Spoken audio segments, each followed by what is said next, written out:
Hai, gimana kabarnya? Kali ini sepenggal kata kita mau bahas film berjudul The Negotiation dari Korea Selatan yang tayang pada tahun 2018 dengan genre criminal action memperlihatkan negosiator wanita yang dilibatkan dalam sebuah kasus besar melalui panggilan video. Tanpa tahu detail situasinya, ia berhadapan dengan manusia cerdik. Dalam panggilan itu, kebejatan manusia perlahan terungkap. Di suatu tempat, para wartawan berkumpul, bertepatan dengan seorang wanita yang turun dan mendekati kerumunan. Ia seorang polisi. Pria tua mendekat ke si wanita, lalu menegur pakaian serta bau alkohol dan menyuruhnya bergegas. Dalam mobil, wanita bernama Chae-yoon bersiap. Sambil mencari informasi, di monitor terlihat ada ketua negosiator yang sedang bernegosiasi. Kemudian, Chae-yoon mengambil alih situasi dan dengan lantang meyakinkan penyandra jika tidak ada senjata di tubuhnya. Ia hanya ingin melakukan negosiasi. Chae-yoon masuk. Ia berusaha meyakinkan apa yang penyandra inginkan akan segera tiba. Cuma TV menyiarkan berita jika para militer akan membantu proses penyergapan.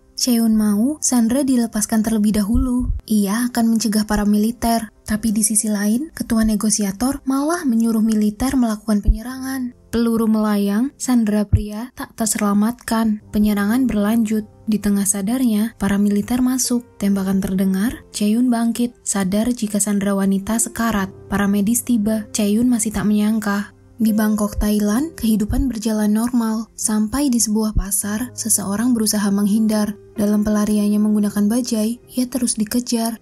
Memilih jalan pintas dan merasa aman, ternyata tempat itu menjadi titik pertemuan. Ia terkepung, pria lain hadir mengamati pria yang cukup ketakutan. Ke kantor polisi Seoul, ketua negosiator bersiap untuk pergi ke luar negeri. Chae-yoon datang memberikan surat pengunduran diri karena merasa gagal dalam menyelamatkan nyawa para sandera. Ia minta maaf sekaligus merasa jika pekerjaan itu tidaklah cocok untuknya. Ketua negosiator menolak santai, lalu pergi. Di rumah, Chae-yoon mendapatkan panggilan dari ayahnya. Ia segera membukakan pintu. Nah, Pak Tua itu adalah ayah Chae-yoon. Si ayah memberikan seragam untuk Chae-yoon gunakan. Ayah bilang jika situasi darurat dan direktur kepolisian minta Chae-yoon untuk hadir. Di kantor pusat, mereka diantar ke sebuah ruangan penuh data. Saling bertemu, Chae-yoon diminta untuk menangani kasus yang ada. Tanpa informasi apapun, Chae-yoon dibawa seorang wanita. Waktu yang mendesak membuat Chae-yoon bekerja tanpa tahu situasi serta kondisi yang ada. Kemudian panggilan terhubung dengan seorang pria bernama Taegu. Taegu langsung membahas tentang kecantikan dan lekuk tubuh Chae-yoon. Tak lama panggilan mati. Rupanya Chae-yoon yang mengakhiri panggilan. Chae-yoon membutuhkan informasi kasus, tapi panggilan masuk.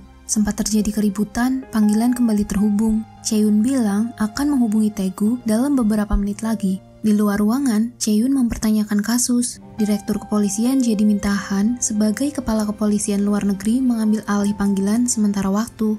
Melihat Han, dalam layar itu, Taegu memperlihatkan seseorang yang terikat. Semua kaget, pria itu adalah ketua negosiator. Taegu memegang senjata, pistol diarahkan ke kepala ketua negosiator. Kepanikan terjadi, untungnya peluru tidak keluar.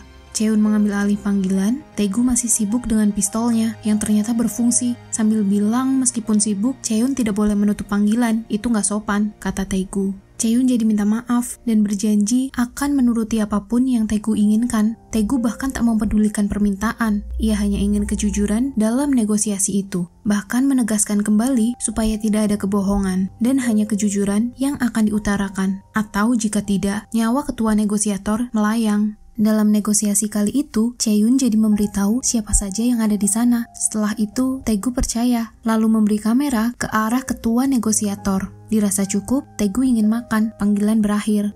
Di ruangan lain, Han menjelaskan Taegu adalah gangster yang meresahkan. Jadi, pihak kepolisian minta ketua negosiator menjadi mata-mata untuk mengawasi Taegu. Han bilang awal mula negosiator terjadi karena Taegu mengirimi video penyekapan seorang wartawan dan ketua negosiator. Kemudian, ketua negosiator minta Chae-yoon yang menangani kasus itu. Han melanjutkan jika pihak luar belum ada yang tahu karena sekretaris mampu menahan berita yang ada. Sekretaris jadi menyebutkan kalau masyarakat tahu pasti akan heboh, apalagi seorang polisi yang bertugas diculik. Direktur kepolisian melanjutkan kalau mereka hanya perlu mengulur waktu selama 14 jam untuk operasi militer demi menyelamatkan para sandera. Mengetahui kasus yang rumit sebab lintas negara, Chae-yoon minta izin bantuan tambahan dari timnya. Kini para militer mengudara, menyusun strategi hingga menyamakan waktu. Sedangkan Chae-yoon bingung dengan biodata Tae-gu. Han menjelaskan kalau Tae-gu belum diketahui asal-muasalnya. Bahkan untuk kewarganegaraan Inggris itu didapati dari sebuah proyek investasi. Tak ada keluarga karena seorang yatim piatu.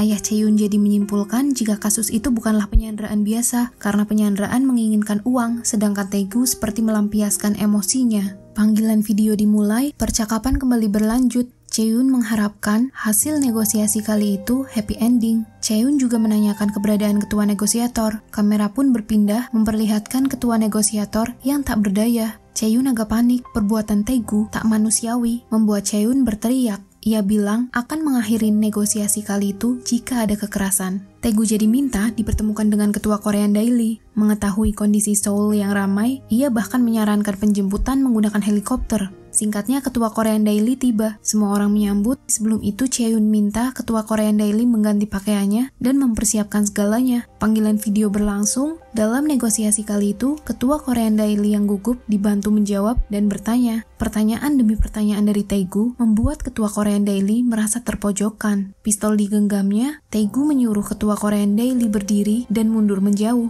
Dari sana, Tae-gu tahu kalau ketua Korean Daily sedang bermain golf. Menurutnya, ketua Korean Daily tak mengkhawatirkan anggotanya. Tapi Tae-gu melanjutkan jika orang itu bukan reporter Korean Daily. Ia bahkan tahu keberadaan istri serta anak-anak ketua Korean Daily. Kepanikan terjadi. Direktur kepolisian langsung mengambil alih. Chae-yoon melarang, tapi pembicaraan berlanjut, membuat Tae-gu kesal. Emosinya tak terkendali karena merasa terganggu. Senjata diacungkan dan bertanya ke ketua Korean Daily, memastikan jika orang itu bukanlah reporter Korean Daily. Tapi direktur kepolisian bersuara lagi. Kondisi tak kondusif. Chae-yoon jadi masuk ruangan. Direktur memaksa ketua Korean Daily keluar. Letusan tembakan terdengar, tapi melayang ke udara. Ketua Korean Daily langsung bilang kalau orang itu bukanlah reporter Korean Daily. Suasana tegang membuat Han menarik keluar ketua Korean Daily. Tae-gu merasa ditipu dalam negosiasi kali itu, karena Chae-yoon sudah berjanji tidak ada kebohongan dalam negosiasi. Tanpa segan, Tae-gu meletuskan tembakan. Semua mata melihat, ketua negosiator tertembak, ia mati. Chae-yoon mengumpat lemas. Tae-gu mendengar dan panggilan berakhir. Setelah itu, 9 jam sebelum penyerangan, rencana diubah. Panggilan masuk, Chae-yoon masih marah, banyak hal yang ditutupi.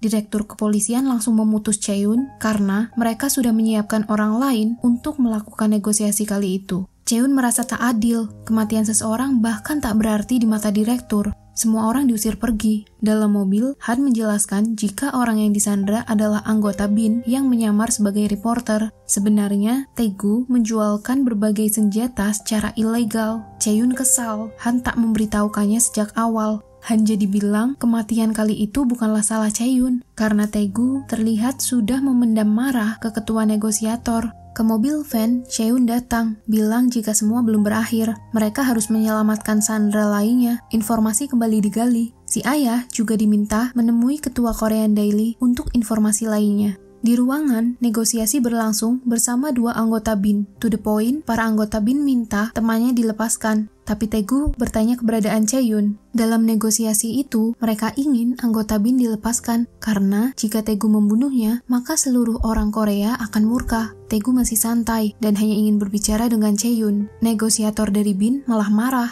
Ke Chae-yoon, mereka mulai mendapati secuil informasi tentang Tae-gu. Cuma banyak yang rumpang. Chae-yoon jadi ingin menanyakannya langsung. Kini, Tae-gu memegang senjata. Awalnya, negosiator dari BIN membiarkan anggotanya dibunuh. Tapi, ternyata Tae-gu menyekap satu keluarga dari Korea untuk memberitahu jika anggota BIN sebenarnya tidak ingin menyelamatkan warganya karena anggotanya sendiri bahkan dibiarkan mati dengan mudah. Si anak wanita dijadikan umpan. Semua panik. Kekacauan itu dibuat damai si anak yang bernyanyi. Situasi tegang jadi sedikit tenang. Kembali menodongkan senjata, Tae-gu minta Chae-yoon yang berbicara. Jika tidak, anggota BIN akan musnah. Ancamannya tidak main-main. Panggilan mati. Han langsung mencari Chae-yoon yang sedang dihadang para penjaga. Di waktu yang sama, 4 jam sebelum penyerangan berlangsung, para tentara terjun. Di laut itu, dengan perahu mereka melaju. Dalam ruangan, mereka tiba. Chae-yoon langsung minta kasus itu dipegang langsung bersama dengan timnya. Cukup keberatan, tapi situasi membuat permintaan Chae-yoon terpenuhi. Panggilan dimulai, percakapan terjalin lagi. Tim Chae-yoon melihat suasana Tae-gu yang berubah setelah melihat anak-anak. Setelah itu, mereka disuruh keluar ruangan tanpa si ayah.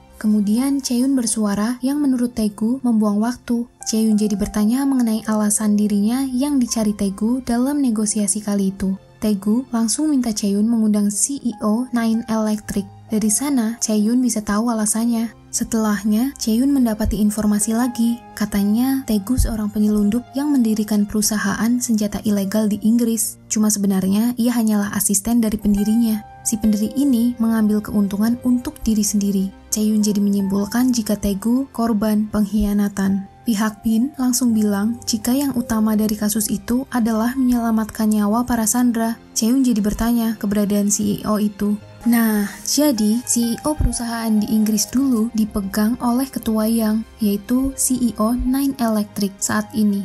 Ketua Yang juga yang mempersiapkan operasi militer itu. Dalam ruangan, para petinggi berkumpul. Ketua dari para petinggi hadir, itu Ketua Hwang. Ia bertanya mengenai persiapan penyerangan sambil melihat layar lebar di hadapannya. Menurutnya, semua akan berjalan sesuai rencana. Di rumah ketua Korean Daily, ia berkemas. Ayah Chae-yun hadir, informasi baru kembali didapatkan. Dalam perjalanan, si ayah mengabarkan jika ketua Korean Daily memberikan identitas palsu karena disuruh oleh ketua Bin, bahkan ketua Hwang. Si ayah mengira jika kasus itu adalah kasus besar. Ketua Yang masuk. Chae-yun juga bertanya seputar Tae-gu untuk bisa membantu saat negosiasi berlangsung. Cuma ketua Yang tak acuh. Panggilan terhubung, Tae-gu memberikan penghormatan. Ketua Yang langsung bertanya mengapa Tae-gu melakukan hal itu. Awalnya Tae-gu membahas masalah akun bank yang diblokir. Ketua Yang jadi akan menyelesaikan hal itu dan para petinggi merasa semua masalah selesai dengan uang. Tapi Tae-gu bertanya mengapa ketua Yang membunuh Yeon 10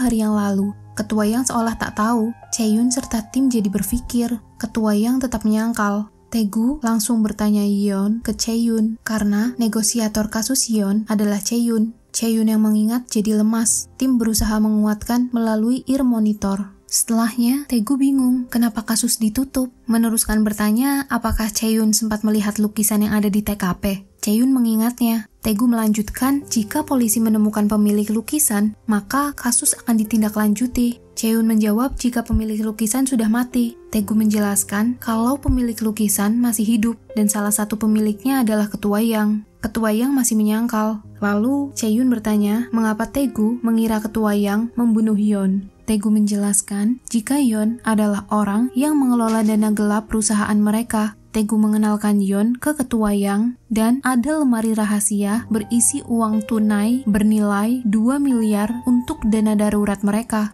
Uang lainnya ada di setiap lukisan. Lukisan paling murah bernilai 10 miliar. Itulah cara cuci uang mereka. Tae-gu memberikan bukti rekaman di mana para petinggi membicarakan uang mereka di setiap lukisan yang bernilai miliaran. Bahkan perdebatan juga terdengar. Nah, di ruangan itu ada bullpoint perekam yang bisa Tae-gu akses. Merasa cukup, Tae-gu menghentikan rekaman. Ketua Hwang memantau. Chae-yun bilang jika file rekaman tidak bisa jadi bukti kuat untuk kasus yang sudah ditutup. Tae-gu sudah tahu jika Chae-yun membutuhkan bukti yang kuat untuk membuka kasus. Ia jadi minta Ketua Hwang dihadirkan dalam negosiasi kali itu, dengan mengancam semua sandera di sana akan mati jika Ketua Hwang tak datang. Di ruangan lain, para petinggi juga melihat itu. Ketua Yang kembali ke ruangan bersama para petinggi lainnya, dan Ketua Hwang bilang tidak ada yang boleh keluar dari ruangan itu sebelum penyerangan berlangsung yang tentunya didengar Tae-gu.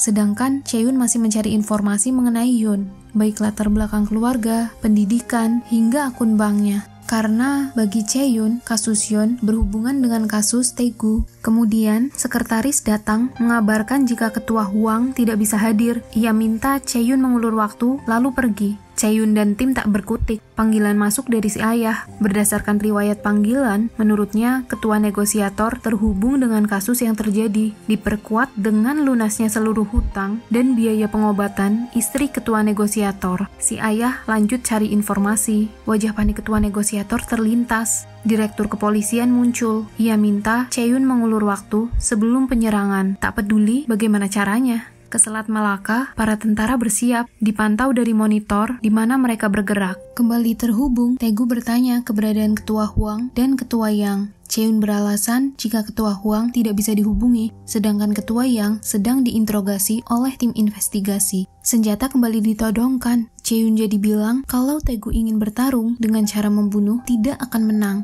Chae-yoon ingin Tae-gu melepaskan para sandera dan memberikan informasi detail ke Chae-yoon. Chae-yoon berjanji akan membantu. Tae-gu tertarik dengan pembicaraan itu. Chae-yoon minta daftar nama pemilik lukisan-lukisan mahal. Cuma Tae-gu bilang kalau Chae-yoon mengetahui siapa pemiliknya, maka jabatan Chae-yoon akan jadi taruhan. Chae-yoon tak peduli dan melanjutkan jika memang ketua yang pernah bertemu dengan Yeon di TKP, harusnya masih ada file CCTV sebelum kejadian. Dari sana bisa jadi bukti untuk membuka kembali kasus yang terjadi. Chae-yoon berjanji akan mengusut tuntas siapa dalang di balik kasus itu serta pemilik lukisan. Tae-gu jadi minta direktur kepolisian masuk dalam panggilan. Tae-gu menegaskan kalau daftar nama pemilik lukisan dikirimkan, maka kasus akan kembali diusut. Direktur membenarkan karena itu tugas kepolisian. Di waktu yang sama, Han mendapat panggilan yang memberitahu kalau Tae-gu melakukan siaran langsung. Semua panik. Chae-yoon juga diberitahu yang ternyata siaran itu sudah sampai diberitakan di televisi. Mereka berusaha menghentikan, namun stasiun televisi lokal sudah memperlihatkan siaran langsung mengenai kasus Yeon yang ditutup, dan direktur kepolisian Korea berjanji akan membuka kasus itu jika ada bukti kuat. Di negosiasi kali itu, Tae-gu jadi senang, tapi Chae-yoon merasa ditipu. Tae-gu juga marah. Ia tahu jika ketua Hwang tidak ingin bertemu dan ketua Yang tidak sedang diinterogasi. Peluru keluar, ia mendekatkan diri bersama dengan Sandra sambil memaksa ketua Hwang muncul atau anggota BIN itu akan mati. Ketua Hwang kesal. Ia ingin penyerangan segera dilakukan tanpa memperdulikan nyawa para Sandra. Kembali ke si ayah, di dalam rumah ia melihat foto.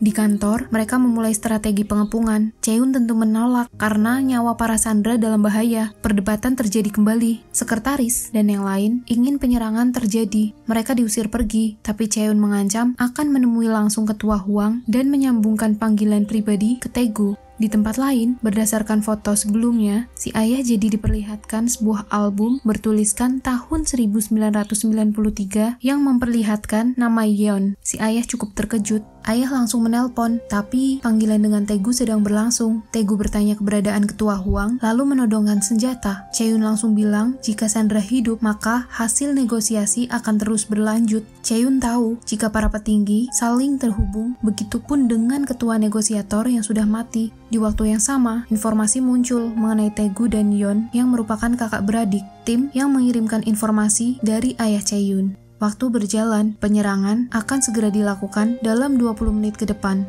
Di kantor, mereka terus memantau. Mereka melakukan penyergapan, melanjutkan langkah, dan menyusuri jalan. Pemberitahuan muncul. Chae-yoon melihat para tentara bersiap. Chae-yoon langsung berjanji jika Tae-gu melepaskan para sandera, ia akan menyelamatkan Tae-gu dan juga menangkap ketua Yang beserta komplotannya. Tae-gu beranggapan jika Sandra lepas, kasus akan berakhir sama. Chae-yoon terlihat panik. Para tentara semakin dalam mendekat, sedangkan Tae-gu santai dan bilang jika ialah yang menjemput kematian. Chae-yoon memohon Tae-gu melepaskan para sandera bersamaan dengan bom yang dipasang. Tae-gu juga melakukan hal yang sama ke anggota BIN yang ditangkapnya. Setelah sinyal rusak, para tentara masih menunggu perintah untuk meledakkan bom. Chae-yoon berlari, memberitahu jika ada bom di dalam ruangan. Serangan dihentikan. Petinggi mendapati informasi jika anggota BIN digunakan rompi bom. Ketua Hwang tidak peduli dan ingin serangan berlanjut. Chae-yoon masih berusaha mencegah, cuma serangan terjadi, membuat Chae-yoon histeris. Dari layar itu, semua terlihat hancur. Nyawa banyak orang tak berarti lagi. Para petinggi mendapati informasi jika Tae-gu mati bersama para sandera. Mereka tentu lega. Sedangkan Chae-yoon masih mengamati monitor dan sadar ada kejanggalan. Di saat yang lain senang, Chae-yoon memberitahu jika Tae-gu masih hidup dan sedang berada di Korea. Karena berdasarkan arah matahari yang ada di layar. Kini Chae-yoon yang memberi arahan dalam pencarian Tae-gu. Sedangkan ayah Chae-yoon, berdasarkan foto, ia menelusuri tempat seorang diri. Masuk ke sebuah ruangan, ia terkejut dengan anggota BIN yang tak berdaya. Sekarang, para petinggi sedang menikmati kemenangannya. Bahkan, panggilan diabaikan. Ayah Chae-yoon lanjut berjalan dengan senjatanya. Di sebuah gedung, mobil berhenti. Seorang petugas mendekat, tapi mundur perlahan. Di lift, Tae-gu ingin pergi sendiri dan pamit mengucap terima kasih. Di sisi Chaeyoon, mereka mendapati hasil kalau 3 hari sebelumnya Taegu ada di bandara. Si ayah juga menelpon mengabarkan jika Taegu ada di Korea tapi melarikan diri dengan meninggalkan para sandera. Chaeyoon lari, bertanya ruangan para petinggi. Karena tidak dijawab, Chaeyoon jadi bilang kalau sekarang Taegu ada di gedung yang sama. Lift terbuka, Taegu melanjutkan aksinya. Walau tertembak, keterampilannya itu membuatnya bertahan.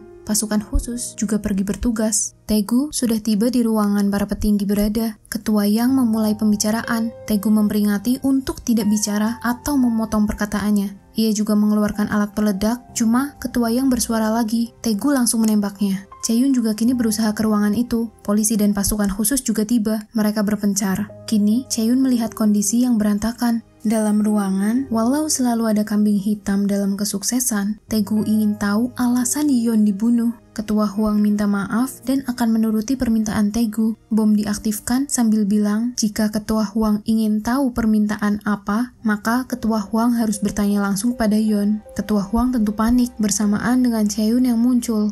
Chaeyoon lalu minta maaf karena dulu negosiasinya tak berjalan lancar, jadi adik Taegu menjadi korban. Chaeyoon ingin Taegu menghentikan semuanya. Ia berjanji akan menegakkan keadilan. Taegu memberitahu kejadian yang sebenarnya. Bagi Taegu, orang yang membunuh Yeon adalah dirinya. Taegu minta Yeon untuk mencuri informasi perusahaan, tapi nggak tahu kalau Yeon akan berakhir mati. Cahaya masuk, pasukan di udara mencari posisi yang tepat. Chaeyoon langsung menghalangi. Ia janji mencari kebenaran demi keadilan. Taegu terpancing dan menodongkan pistol. Chaeyoon jadi ingin dibunuh karena ia merasa lelah melihat orang mati di hadapannya. Pasukan lain juga masuk. Chaeyoon masih ingin Taegu percaya padanya. Ia akan membalaskan dendam Yeon. Chaeyoon ingin Taegu tetap hidup saat pengumpulan berkas kasus Yeon. Pasukan juga semakin dalam. Taegu seperti mengucapkan terima kasih, lalu menodongkan pistol ke Ketua Hwang. Semua berakhir saat peluru berhasil menembus kepala Taegu. Taegu terjatuh dan di akhir hayatnya, ia masih mengingat Yeon yang ingin hidup damai bersama. Mereka janji untuk bekerja sama hingga mendapati uang banyak dan mendapati akhir yang indah, tapi semua musnah. Pasukan khusus memasuki ruangan dan mengevakuasi para petinggi. Seorang pasukan bilang jika peledak bom itu tidak berfungsi. Chaeyoon kaget, ia merasa sangat bersalah.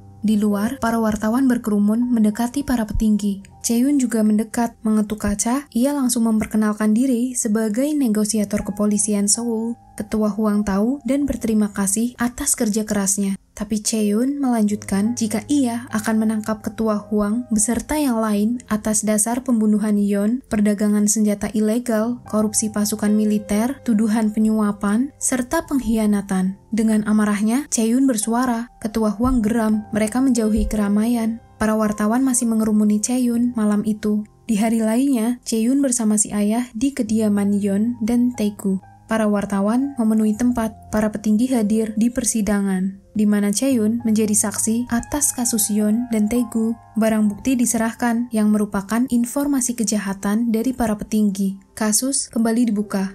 Nah, jadi gitu cerita The Negotiation 2018. Terima kasih sudah menonton. Bye-bye. Salam sepenggal kata kita. Bye!